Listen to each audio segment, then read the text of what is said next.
नमस्कार दोस्तों, इस वीडियो में एसएससी जीडी के 7 मई के फर्स्ट शिफ्ट के हम सभी जीएस के प्रश्न देखने वाले। तो चलिए शुरू करते हैं। जो लोग नए हैं चैनल को सब्सक्राइब जरूर कर लीजिएगा, वीडियो को लाइक कर दीजिएगा। फर्स्ट क्वेश्चन देखिए, पट्टचित्र कला किस राज्य की पारंपरिक पेंटिंग है? ये ओडिशा का पट्टचित्र कला शैली है। बात करें पट्टचित्र का शाब्दिक अर्थ कपड़े पर चित्र होता है। इसे मुख्य रूप से भगवान जगन्नाथ और वैष्णव संप्रदाय के विषयों का चित्रण किया जाता है। पश्चिम बंगाल में भी यह शैली मौजूद है, लेकिन यह पारंपरिक रूप से ओडिशा से संबंधित है। अब चलिए कुछ इम्पोर्टेंट भारत की चित्रकला परंपरा अत्यंत समृद्ध और विविध है, जो सदियों से विभिन्न राज्यों के सांस्कृतिक विरासत को दर्शाता आ रहा है। बात करें भारत के प्रमुख क्षेत्रीय चित्रकला शैली इस प्रकार है। बिहार के मधुबनी में मिथिला जो चित्रकला यह बिहार की सबसे प्रसिद्ध लोक कला है, जो पारंपरिक रूप से महिलाओं द्वारा मिट्टी के दीवारों पर बनाया जाता है। इसमें चटक रंगों का प्रयोग किया जाता है। मंजूषा चित्रकला की बात करें, यह अंग प्रदेश यानी भागलपुर क्षेत्र बिहार की एक अनूठी कला है, जिसमें सर्प चित्रकला भी कहा जाता है। राजस्थान की बात करें तो लघु चित्रकला की बात करें तो यह बारीक ब्रश वर्क और जटिल विवरणों की जानकारी के लिए होता है। फट चित्रकला की बात करें, यह कपड़े के लंबे टुकड़ों पर बनाया जाता है, जिसमें लोक देवताओं की कहानी चित्रित करता है। ये दोनों राजस्थान से संबंधित है। पिछवाई चित्रकला की बात करें तो यह नाथ द्वारा में श्रीनाथ जी की मंदिर में पर्दों पर की जाने वाली चित्रकारी है। मांडना की बात करें, घरों के दीवारों और फर्शों को सजाने वाली कला, ये सभी राजस्थान का चित्रकला शैली है। महाराष्ट्र की बात करें तो वारली चित्रकला ये महाराष्ट्र में प्रचलित है, और यह आदिवासी समुदाय द्वारा बनाए जाने वाला एक सरल और ज्यामितीय कला है, जिसमें सफ़ेद रंगों का उपयोग किया जाता है। पिंगुली चित्रकला की बात करें, यह एक पारंपरिक कठपुतली चित्रकला शैली है, जो महाराष्ट्र में प्रचलित है। ओडिशा की बात करें तो पट्टचित्र यह कपड़े पर की जाने वाली पारंपरिक चित्रकारी, जिसमें पौराणिक कथाओं को जीवंत रंगों के साथ दर्शाया जाता है। सौर चित्रकला की बात करिए, आदिवासी चित्रकार है, जो दीवारों पर बनाया जाता है और प्रकृति से जुड़ा हुआ, ये सभी ओडिशा का है। तालपत्र चित्र की बात करें, तार के पत्तों पर नक्काशी करके बनाया जाने वाला कला है, जो ओडिशा का है। पश्चिम बंगाल की बात करें तो काली घाट चित्रकला यह कोलकाता में विकसित हुआ, जिसमें पौराणिक और सामाजिक विषयों को सरल लेकिन बोल्ड लाइन में दिखाया जाता है। पटुआ कला की बात करें, यह स्क्रॉल पेंटिंग एक पारंपरिक शैली है। मध्य प्रदेश और छत्तीसगढ़ की बात करें तो गोंड चित्रकला यह गोंड जनजाति द्वारा बनाई जाने वाली कला प्राकृतिक रंग और डॉट बिंदु और लाइनों को प्रयोग के लिए जाना जाता है। पिथौरा चित्रकला यह राठवा और भील जनजाति द्वारा दीवारों पर बनाई जाने वाली पवित्र चित्रकारी है, जो मध्य प्रदेश में किया जाता है। गोदना की बात करें, टैटू प्रेरित चित्रकारी है, जो छत्तीसगढ़ की लोक कला का एक अभिन्न अंग है। आंध्र प्रदेश और तेलंगाना में बात करें तो कलमकारी बहुत प्रचलित है। यह हाथ से रंगे गए कपड़ों पर बनाया जाता है, जिसमें प्राकृतिक रंग का प्रयोग किया जाता है। चेरियाल स्क्रॉल की बात करिए, तेलंगाना की एक शैली है, जिसमें कहानी को दर्शाने वाले स्क्रॉल पेंटिंग शामिल है। तमिलनाडु की बात करें, तंजावुर में चित्रकला यह सोने की पन्नी, कीमती पत्थर और चटक रंगों प्रयोग कर किए जाने वाले के समृद्ध दक्षिण भारतीय शैली, जो मुख्य रूप से भगवान कृष्ण को दर्शाता है। केरल की भित्ति चित्र की बात करें, जो केरल में है, जो मंदिर की दीवारों पर प्राकृतिक रंगों को सजाने वाली बारीक चित्रकारी है, जिसमें मुख्य रूप से पौराणिक कथाएं होता है। कला मेथेजू की बात करिए, अनुष्ठानिक फर्श कला है। गुजरात में मातानी पछेरी कला, जो गुजरात का एक पारंपरिक कपड़ा शिल्प है, जिसमें गुजरात की कलमकारी भी कहा जाता है। रोगन चित्रकला की बात करिए, कपड़े पर अरंडी के तेल से बने हुए रंगों से सजाने वाली पेंटिंग होता है, जो गुजरात में है।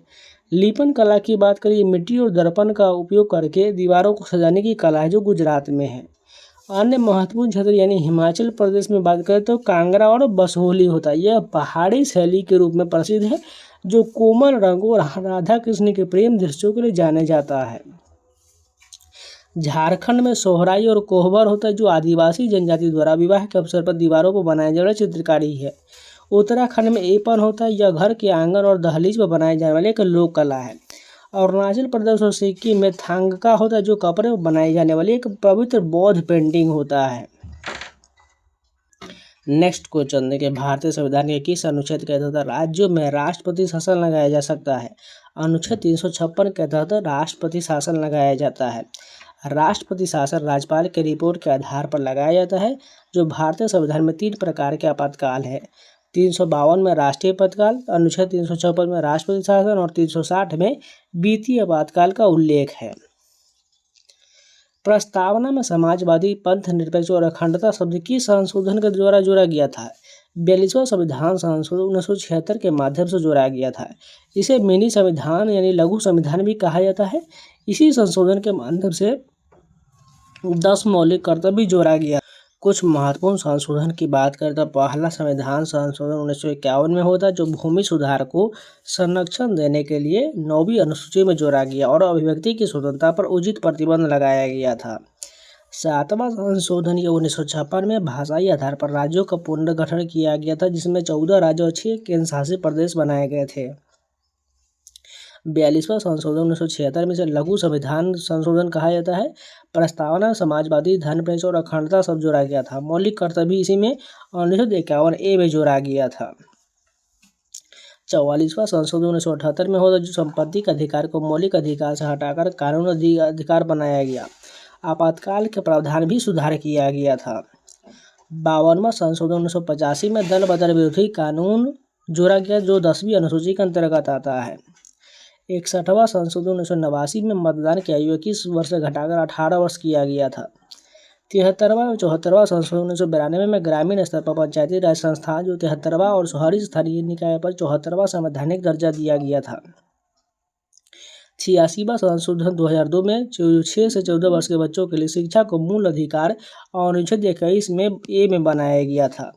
101वां संशोधन 2016 में हुआ था, जो वस्तु एवं सेवा कर GST लागू किया गया, जो एकीकृत कर प्रणाली है। 103वां संशोधन 2019 में जो आर्थिक रूप से कमजोर वर्ग यानी EWS के लिए 10% आरक्षण का प्रावधान किया गया था। 106वां संशोधन 2023 में लोकसभा राज्य विधानसभा में महिलाओं के लिए 1/3 यानी 33% सीट आरक्षित किया गया था। नेक्स्ट क्वेश्चन देखिए, 15 अगस्त को प्रधानमंत्री ध्वज कहाँ फहराते हैं? लाल किला दिल्ली पर फहराते हैं। 15 अगस्त 1947 को पहले प्रधानमंत्री जवाहरलाल नेहरू ने पहली बार लाल किले पर झंडा फहराए थे। गणतंत्र दिवस 26 जनवरी पर राष्ट्रपति कर्तव्य पथ यानी पुराना नाम राजपथ पर झंडा फहराते हैं। अकबर ने मनसबदारी प्रणाली क्यों शुरू किया था? अधिकारियों के वेतन निर्धारित करने और कुशल सैन्य प्रशासन बनाए रखने के लिए शुरू किया था। PC महालनोबिस ने किसकी स्थापना किए थे? भारतीय सांख्यिकी संस्थान यानी ISI 1931 में कोलकाता में किए थे। उन्हें भारत में सांख्यिकी का जनक माना जाता है और दूसरी पंचवार्षिक योजना महालनोबिस मॉडल वे मुख्य वास्तुकार थे। बौद्ध संघ के नियमों का संग्रह किस त्रिपिटक में है? विनय पिटक में है। इसे अनुशासन की टोकरी कहा जाता है। त्रिपिटक में विनय पिटक, सूत पिटक और अभिधम पिटक यानी बौद्ध दर्शन शामिल है। मानव विकास सूचकांक यानी HDI के मापन में कौन सा आयाम नहीं है? लिंगानुपात नहीं है।